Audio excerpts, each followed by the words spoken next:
दोस्तों, क्या आप एक ऐसे इंसान हैं जो अपने समय को अपने ज़रूरी कामों पर लगाते हैं?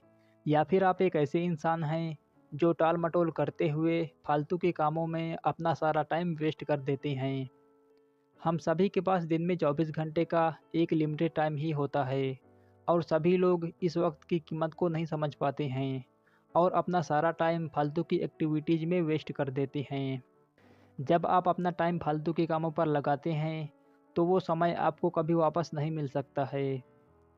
दोस्तों, आप अपना टाइम कहाँ और कैसे कामों पर लगाते हैं तथा उसे कैसे मैनेज करते हैं, ये डिसाइड करता है कि आप लाइफ में कहाँ पहुँचोगे।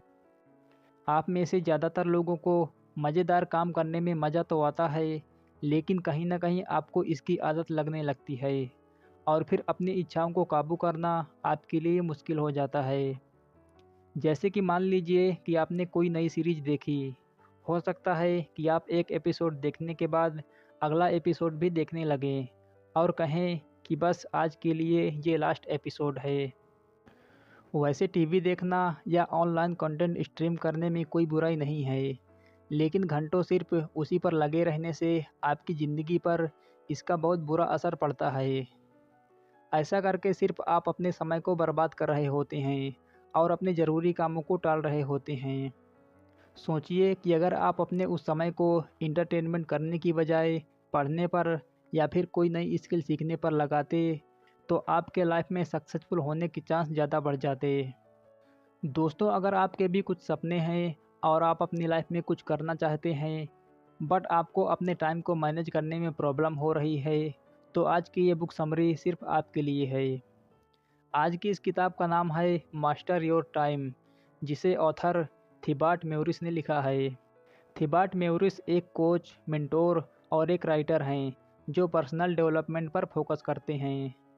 आज की इस समरी में आप जानेंगे कि अपने वक्त का सही इस्तेमाल कैसे किया जाए।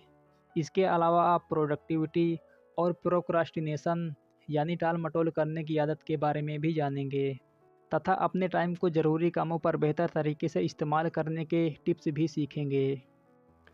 तो दोस्तों, अगर आप अपनी ज़िंदगी को बदलना चाहते हैं तथा प्रोडक्टिव बनना चाहते हैं, तो इसके लिए आप आज की ये बुक समरी ज़रूर सुनें और अपने समय के मास्टर बनें।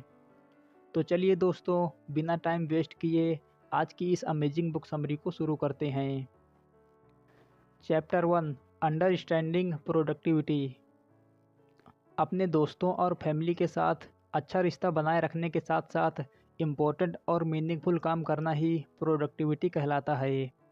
अपने टाइम का मास्टर बनने का मतलब यही है कि आप इसे अपनी हॉबीज़, काम और सोशल रिलेशनशिप के लिए सही तरीके से इस्तेमाल करते हैं।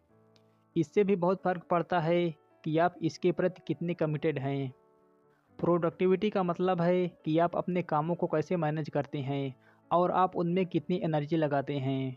पूरे दिन में आपकी एनर्जी का लेवल घटता और बढ़ता रहता है, इसलिए आपकी एनर्जी का लेवल सबसे ज़्यादा कब रहता है, ये जानना बहुत ज़रूरी है। जैसे कि आपकी एनर्जी शाम के मुकाबले सुबह के समय ज़्यादा होती है, तो इसलिए सुबह का 1 घंटा ज़रूरी चीज़ों को करने में लगाना आपकी प्रोडक्टिविटी को बढ़ा देता है। आपको इसे बिना इधर-उधर ध्यान भटकाए एक काम को इफ़ेक्टिव तरीके से पूरा करने में लगाना चाहिए। अपनी प्रायोरिटीज़ को पहचानना ये जानने में हेल्प करता है कि आपको किन कामों पर ध्यान देना चाहिए, वरना आप ज़्यादातर वक्त फालतू के कामों पर बिता देंगे। एनर्जी साइकिल में 6 फेज होते हैं। पहले फेज में आपको उस एनर्जी को बचाना है जो आप अपने नींद की क्वालिटी को बढ़ाकर, पौष्टिक खाना खाकर और रोज़ाना एक्सरसाइज करके क्रिएट कर सकते हैं। जब आपके पास पूरी एनर्जी होती है, तो दूसरे फेज में आपको पता होना चाहिए कि उस एनर्जी को कहाँ और कैसे इस्तेमाल करना है। इस साइकिल का तीसरा फेज है अपनी एनर्जी को सबसे ज़्यादा ज़रूरी काम पर लगाना। चौथे फेज में आपको अपनी पूरी एनर्जी उस काम में लगानी है और इधर-उधर के डिस्ट्रैक्शन यानी ऐसी चीज़ें जो आपका ध्यान भटकाती हैं, उन्हें दूर करना है। इसके बाद रेगुलर ब्रेक्स पर अपनी एनर्जी को फिर से रिचार्ज कीजिए और इस साइकिल को फिर से शुरू कीजिए। दोस्तों, अब हम आपको प्रोडक्टिविटी के कुछ लेवल्स के बारे में बताएंगे, जो आपको ये जानने में हेल्प करेंगे कि आपको अपना समय सही तरीके से कहाँ पर इस्तेमाल करना है। पहले लेवल में अपने फोकस को बेहतर करने के लिए आप अपने आसपास के डिस्ट्रैक्शन को हटाएं। इसके बाद दूसरे लेवल में किसी काम को पूरे जोश के साथ करने के लिए अपनी एनर्जी लेवल को बढ़ाएं। तीसरे लेवल में आपको उस खास विजन और गोल्स को डिफाइन करना है जो आपको फोकस करने वाले काम या टास्क को पहचानने में हेल्प करें। दोस्तों, टाल मटोल करने की आदत को समझने से आपको अपनी प्रोडक्टिविटी को बेहतर बनाने में हेल्प मिलेगी। टाल मटोल करना किसी भी इंसान की एक ऐसी आदत है जिससे उसकी ताकत कम होती है। इसलिए आपके लिए ये जानना बहुत ज़रूरी है कि आप चीज़ों को क्यों टालते हैं या मोटिवेशन कैसे काम करता है।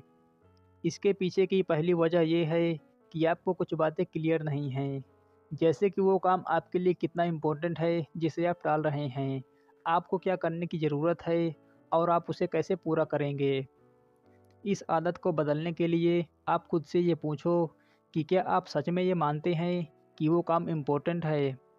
इसके बाद आप उन वजहों को पहचानें जिससे ये पता चले कि उस काम को करना भी चाहिए या नहीं।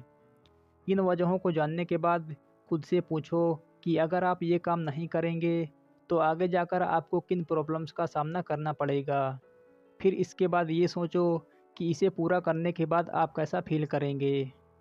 अगर आप ये नहीं जानते कि काम को कैसे शुरू करें तो पहले आप उसका प्लान बनाइए। इसके बाद आप किसी ऐसे इंसान से मिलिए या हेल्प लीजिए जो उस काम को पहले से ही कर चुका है। टाल मटोल करने की पीछे की दूसरी वजह यह भी है कि आप ये नहीं जानते कि मोटिवेशन कैसे काम करता है और मेंटल रुकावट का होना जो आपको रोकते हैं। मोटिवेशन का मतलब मोटिवेटेड महसूस करना नहीं है। जब आप किसी काम की शुरुआत करते हैं तो ये आपके एक्शन के बाद खुद ब खुद ही आता है। मेंटल रुकावट भी आपके डिसिप्लिन के आड़े आता है। जैसे कि आप सोच रहे हैं कि कोई काम मुश्किल है। जब भी आपके साथ ऐसा होता है तो कामों को लिस्ट करके और उन्हें अलग अलग पार्ट्स में बांटकर आपको उन पर एक्शन लेना है। आपके टाल मटोल करने की तीसरी वजह है आपका वो डर जिससे आपको लगता है कि आप उस काम को अच्छे से नहीं कर पाएंगे।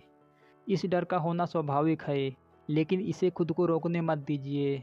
आप अपने माइंड में इस बात को बैठा लीजिए कि किसी भी चीज़ को हमेशा और बेहतर तरह से किया जा सकता है। इसलिए आपको किसी भी फेलियर या गलतियों से डरने की ज़रूरत नहीं है। चौथी वजह है वो मेंटल वर्कलोड जिसकी वजह से आप कामों से घबराहट महसूस करते हैं। इससे निकलने के लिए जो भी काम आपको पूरे करने हैं उन्हें लिख लीजिए और आसान से लेकर मुश्किल कामों के हिसाब से उन्हें बांट दीजिए।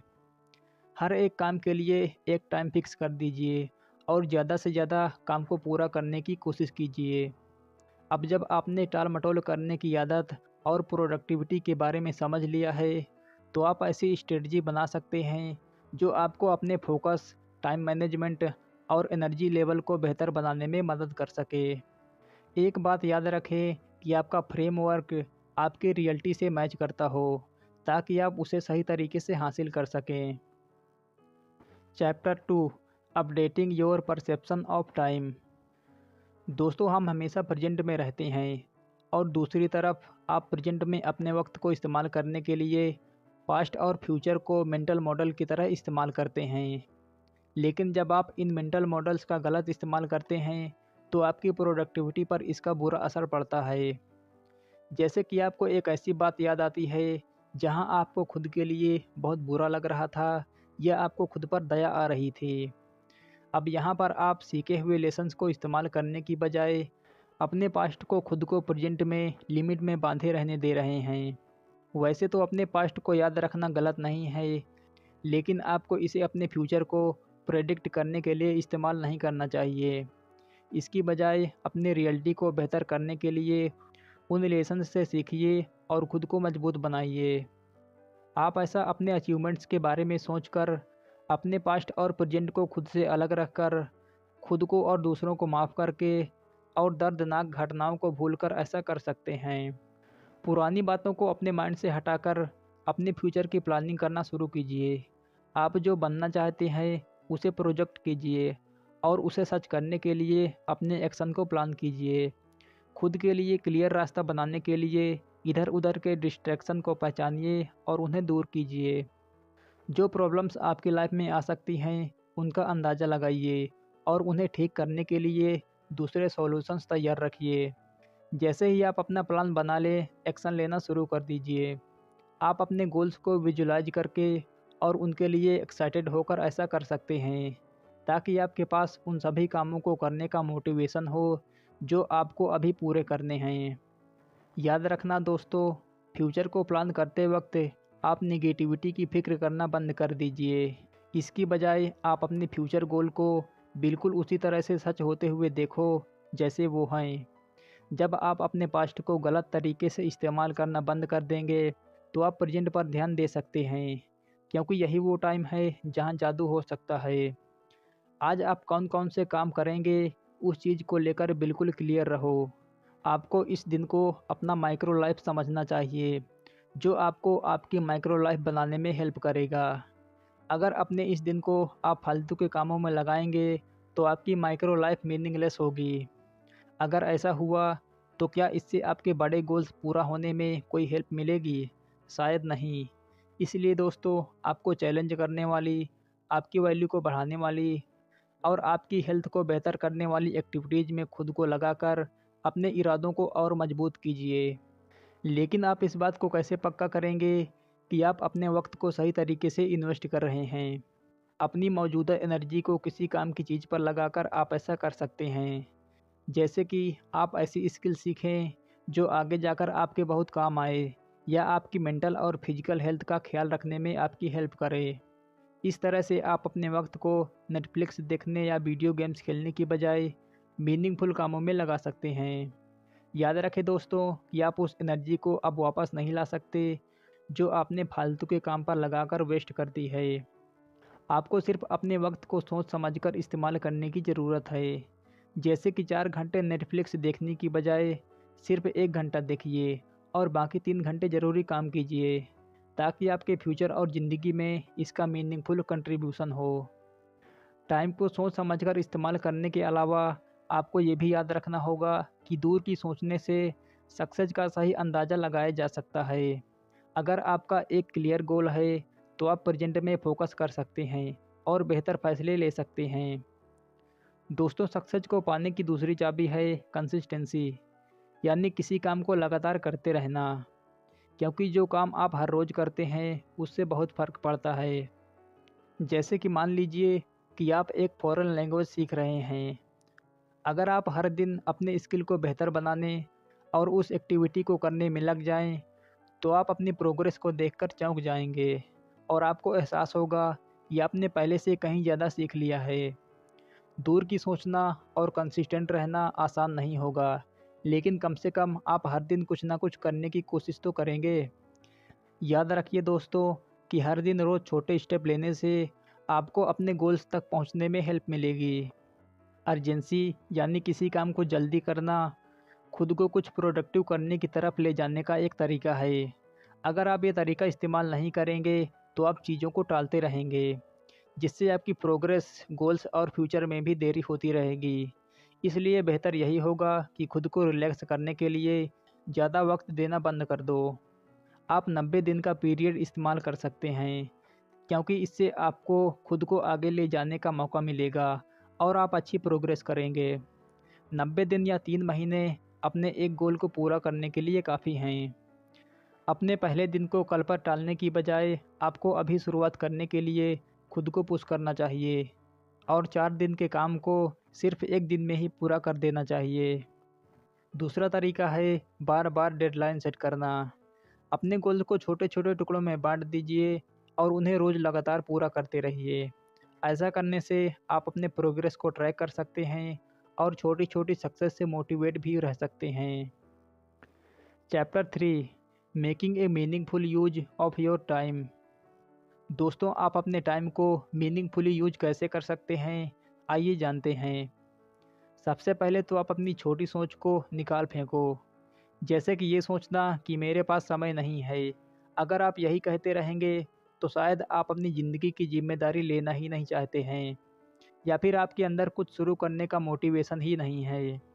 अगर आप ऐसा करते हैं, तो कुछ नहीं बदलेगा, क्योंकि आप किसी भी तरह का बदलाव लाना ही नहीं चाहते हैं। इससे पहले कि जब आप कुछ करें, आप मोटिवेशन का इंतज़ार भी कर सकते हैं। जब आप ये सोचते हैं कि आप एक गोल पर फोकस करने के लिए समय नहीं निकाल पा रहे हैं, तो इसका मतलब है कि आप आलसी बन रहे हैं। ये आपका ऐसा कहने का दूसरा तरीका है कि ये काम ज़रूरी नहीं है, इसलिए आपके पास इसके लिए टाइम ही नहीं है। मेरे पास समय नहीं है, ऐसा कहने की बजाय आप खुद को और काबिल बनाने वाले स्टेटमेंट कहिए। जैसे कि अभी मेरे पास करने के लिए बहुत काम है। इस काम के लिए शायद अभी मेरे पास वक़्त नहीं है, लेकिन जैसे ही बचे हुए काम पूरे हो जाएँगे, मैं इसके लिए वक़्त ज़रूर निकालूँगा। दूसरी चीज़, आपको सेल्फ़ अवेयर यानी खुद के बारे में ये पता होना चाहिए कि अलग-अलग काम पर आप अपने समय को कैसे बिताते हैं। और इस बात पर भी ध्यान दो कि सोशल मीडिया पर स्क्रॉल करना और अपनी फाइल्स को ऑर्गेनाइज करने जैसे अनप्रोडक्टिव कामों पर आप कितना वक्त लगाते हैं। ऐसा करने से आप खुद पर अपना कंट्रोल कर सकते हैं और अपनी पर्सनल जिम्मेदारी को अपनाना भी शुरू कर देंगे। आप बेहतर तरीके से अपने समय को इस्तेमाल करेंगे और काम को प्रोडक्टिव तरीके से भी करेंगे। तीसरी चीज़ कि आप सही तरीके से प्रोडक्टिव बने और इस बात का ध्यान रखें कि जो काम आप कर रहे हैं वो आपके लॉन्ग टर्म गोल से जुड़े हों। आप खुद से ये सवाल पूछ सकते हैं कि अगर आज मैं इस काम को करता हूँ, तो क्या अब से 5 या 10 साल बाद मेरा करियर सक्सेसफुल होगा? अगर आपका जवाब ना है, तो थोड़ा एडजस्टमेंट कीजिए। आपको अपनी प्रायोरिटीज़ को पहचानना होगा। इसके बाद उस काम को पूरा करने के लिए अपनी ताकत और एबिलिटी को ढूँढिए। जो काम आपको रोज़ करने चाहिए, उनका सही विज़न बनाने के लिए आप इन टिप्स को फॉलो कर सकते हैं। पहला, वो काम आपके लिए एक्साइटिंग होना चाहिए कि आप उसे करते वक्त बोर ना हो जाएं। दूसरा, आपका टारगेट एक्टिविटी बिल्कुल क्लियर होना चाहिए ताकि आप ये जान सकें कि आपको कहाँ फोकस करना है और कहाँ नहीं। तीसरा, वो आपके कोर वैल्यूज़ और ज़िंदगी की फ़िलॉसफ़ी से मैच करनी चाहिए। जैसे कि मान लीजिए आप और भी आज़ादी पाना चाहते हैं। अगर आप ये फ़िलॉसफ़ी फ़ॉलो करते हैं, तो आप खुद ब खुद अलग-अलग चीज़ें चुन सकते हैं और अपने काम पर फुल कंट्रोल पा सकते हैं। चौथा, अपने काम से आपको ज़िंदा दिल महसूस होना चाहिए क्योंकि आप उन्हें अपने वैल्यूज़ और स्किल्स के साथ कर रहे हैं। और पाँचवा, ऐसे काम ढूँढो जो आपको खुद को चैलेंज करने के लिए मजबूर करें, जहां आप अपने कंफर्ट ज़ोन से बाहर निकलकर कुछ नया करने की कोशिश कर सकते हैं। ऐसा करने से आप अपनी लाइफ के बारे में और जान पाएंगे और अपनी ज़िंदगी के हर एरिया में बदलाव ला पाएंगे। Chapter 4, making effective use of your time.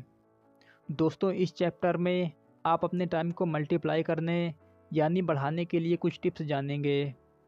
पहला टिप है, सारा काम खुद कैसे किया जाए। इसे समझने में टाइम वेस्ट करने की बजाय आप किसी से हेल्प ले सकते हैं।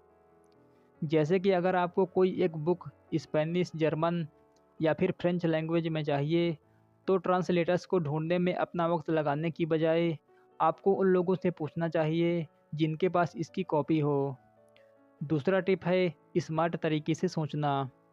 आपको वीडियो ट्यूटोरियल देखकर या एक कोच रखकर अपने लर्निंग कर्व को छोटा रखना चाहिए। ऐसा करने से आप चीज़ों को जल्दी सीख पाएंगे और अपना बहुत सारा वक्त बचा पाएंगे। इसके लिए आप मास्टरी माइंडसेट को भी अपना सकते हैं। इसे आप इन तरीक़ों से कर सकते हैं, जैसे रेपिटेशन में मास्टर करना या फंडामेंटल में मास्टर करना और कुछ सीखने के लिए हमेशा तैयार रहना। रेपिटेशन में मास्टर करने का मतलब है किसी चीज़ को तब तक प्रैक्टिस करना जब तक कि वो स्किल आपके लिए ऑटोमेटिक ना बन जाए। फंडामेंटल में मास्टर करने का मतलब है किसी काम को करने से पहले उसके स्टेप्स को सीखना। जैसे कि वेट एक्सरसाइज कैसे किया जाता है ये सीखना, वरना आपको एक्सरसाइज करते वक्त चोट लग सकती है।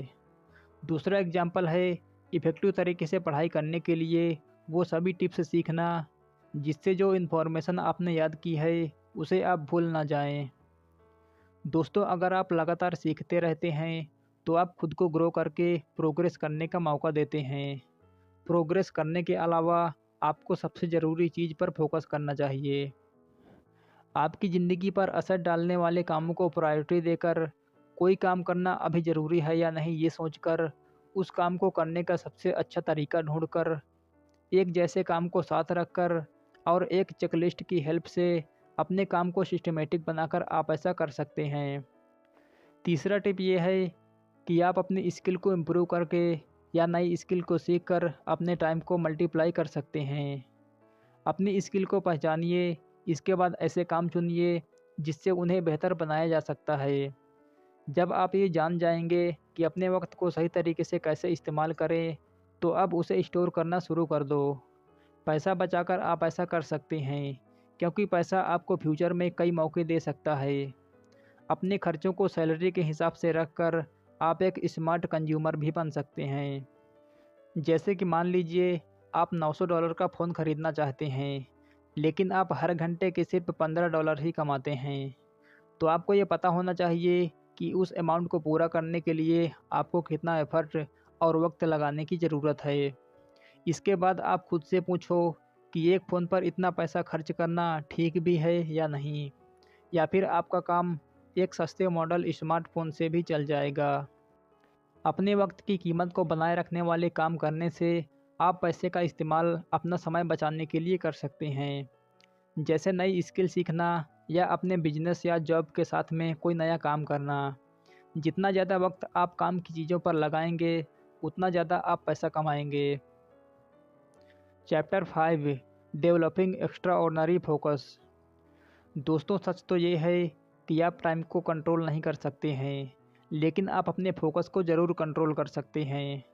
जो भी काम आप करते हैं और जितना वक्त उसमें लगाते हैं, वो बहुत कीमती होता है, क्योंकि आपके पास लिमिटेड एनर्जी और टाइम होता है। इसलिए किसी काम को पूरा करने के लिए आपका फोकस ही वो इकलौता रिसोर्स है जिसका आप इस्तेमाल कर सकते हैं। फोकस करते समय आपको इन चीज़ों को अवॉइड करना है। पहला, एक काम से दूसरे काम पर ना जाएं, क्योंकि ऐसा करने से आपके कंसंट्रेशन के मोमेंटम में ब्रेक आ जाता है। दूसरा, फोकस आवर के दौरान किसी भी चीज़ से खुद को रोकने ना दें, वरना उसे दोबारा लाना मुश्किल होगा। तीसरा, अपने ईमेल्स और नोटिफिकेशन को चेक करने से बचिए, क्योंकि इससे आपका ध्यान इधर-उधर भटकेगा। चौथा, आपको शुरुआत में फालतू के कामों पर ध्यान नहीं देना चाहिए, क्योंकि उन्हें पूरा करने में आपकी एनर्जी कम होने लगेगी। इसकी बजाय आप ज़रूरी कामों पर अपनी एनर्जी और फोकस लगाइए। दोस्तों, अपने फोकस की मदद से ज़्यादा प्रोडक्टिव बनने के लिए ये कुछ टिप्स आपकी हेल्प कर सकते हैं। पहला, सही काम या टास्क को पहचानिए और उसे करने में कम से कम 45 मिनट तक फोकस कीजिए। दूसरा, डीप कंसंट्रेशन की प्रैक्टिस कीजिए और सभी डिस्ट्रैक्शन को दूर करने की कोशिश कीजिए। तीसरा, 80-20 प्रिंसिपल के इस्तेमाल से लेजर शार्प फोकस डेवलप करो। ये रूल कहता है कि 80% रिजल्ट पाने के लिए आपको 20% एक्शन लेना चाहिए। अब आप खुद से पूछिए कि क्या आपके काम में 80-20 प्रिंसिपल अप्लाई होता है या नहीं। अगर नहीं, तो अगली बार ऐसे काम पर अपना फोकस लगाओ जो आपको ज़्यादा फ़ायदा देता हो। 80-20 प्रिंसिपल के अलावा आप फ्लो स्टेट को समझकर खुद को फोकस डेवलप करना सिखा सकते हैं। फ्लो स्टेट एक ऐसा स्टेट होता है जहां आपका ब्रेन पूरी तरह से किसी काम में लगा हुआ होता है। यानी जब कोई काम करते वक्त आपको एहसास ही ना हो कि कितना वक्त बीत गया है, तो उस वक्त आप फ्लो स्टेट में होते हैं। ऐसा इसलिए होता है क्योंकि जब आप फ्लो स्टेट में होते हैं, तो आप अपने काम को एंजॉय कर रहे होते हैं। आपको आसपास की चीज़ों और थॉट्स से कोई फ़र्क नहीं पड़ता है, क्योंकि आपका मेंटल फोकस खुद ब खुद सभी डिस्ट्रैक्शन और नेगेटिविटी को खुद से दूर कर देता है। दोस्तों, अब जब आपने इससे होने वाले फ़ायदों के बारे में जान लिया है, तो आइए अब उन स्टेप्स की बात करते हैं जो आपके माइंड को फ्लो स्टेट में जाने में हेल्प करेंगे। पहला स्टेप है, आप डेली रूटीन बनाइए और उन्हें स्ट्रिक्टली फॉलो करो। किसी इंस्पिरेशन का इंतज़ार मत करो, बस काम करना शुरू कर दो। आप हर रोज़ उसी वक्त और उस सेम जगह पर रहकर भी अपने रूटीन को फॉलो कर सकते हैं।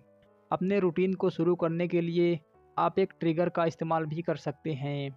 जैसे काम करने से पहले मेडिटेशन करना आपके माइंड को फोकस करने के लिए तैयार कर देता है। दूसरा टिप है, अपने मोबाइल के नोटिफिकेशन बंद करके, हेडफोन लगाकर और अपने आसपास के लोगों को आपको डिस्टर्ब ना करने के लिए कहकर आप डिस्ट्रैक्शन को दूर कर सकते हैं। ऐसा करने से आप अपने माइंड को फ्लो स्टेट में बनाए रख सकते हैं। अपने काम के अलावा कुछ और करने से भी आप अपने फोकस करने की एबिलिटी को बढ़ा सकते हैं। ये अपनी हॉबीज़ को फॉलो करना भी हो सकता है, जिन्हें करने में आपको मज़ा आता है, या फिर अपने कंसंट्रेशन को बढ़ाने के लिए बुक्स पढ़ना, खुद को बोर होने देना, या फिर समय-समय पर ब्रेक लेना हो सकता है। आइए दोस्तों, अब एक बार इस बुक समरी को समराइज़ कर लेते हैं कि आपने आज इससे क्या-क्या सीखा। सबसे पहले आपने सीखा कि सही टाइम पर सही काम में अपनी एनर्जी लगाना प्रोडक्टिविटी कहलाता है। ऐसा ज़रूरी कामों को पहचान कर अपने एनर्जी लेवल को बढ़ाकर अपने फोकस को बेहतर करने के लिए डिस्ट्रैक्शन को अलग करके किया जा सकता है। दूसरा, आपने समझा कि वक्त बहुत कीमती होता है। आपको अपना वक्त और एनर्जी बीते हुए कल और आने हुए कल पर नहीं लगाना चाहिए, बल्कि प्रेजेंट पर फोकस करना चाहिए। पास्ट से जो आपने सीखा और फ्यूचर के लिए आपने जो प्लान किया है, उसे प्रेजेंट में रहकर अप्लाई कीजिए। तीसरा, आपने सीखा कि अपने समय को इफ़ेक्टिव तरीके से कैसे इस्तेमाल करना चाहिए। इसमें अपनी ज़िंदगी की पूरी ज़िम्मेदारी लेना शामिल है, जहां आप अपने ज़रूरी कामों पर ध्यान देकर और आपको लिमिट्स में बांधे रखने वाले थॉट्स से दूर रहकर अपने कंट्रोल को वापस पा सकते हैं। चौथा, आपने अपने वक्त को ज़्यादा से ज़्यादा इस्तेमाल करने के बारे में सीखा। आप जिन कामों को अकेले करने की कोशिश करते हैं, आप उस वक्त को कम करने के लिए दूसरों की हेल्प भी ले सकते हैं। आप फंडामेंटल में मास्टरी करना सीख सकते हैं, ताकि आपके पास क्लियर गाइडलाइंस हों।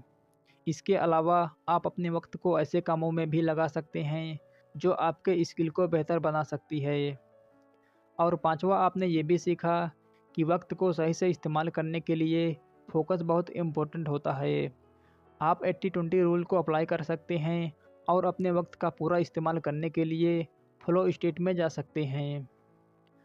दोस्तों, कुल मिलाकर आपको अपने वक्त को समझना बहुत ज़रूरी है। ये आपको अपनी ज़िंदगी पर कंट्रोल पाने का मौका देती है। एक बात याद रखना कि आप समय को कभी वापस नहीं ला सकते हैं।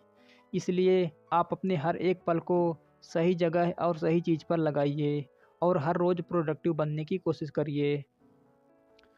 तो दोस्तों, ये थी आज की book summary master your time, जिसे ऑथर थिबॉट म्योरिस ने लिखा था। आपको आज की ये बुक समरी कैसी लगी और इसे सुनने के बाद आप अपने समय को कैसे सही जगह पर लगाते हैं, हमें कमेंट में ज़रूर बताएं। और दोस्तों, ऐसे ही बुक समरी सुनने के लिए हमारे चैनल को सब्सक्राइब करके हमें ग्रो करने में अपना योगदान ज़रूर दें। Keep listening, keep learning and keep growing.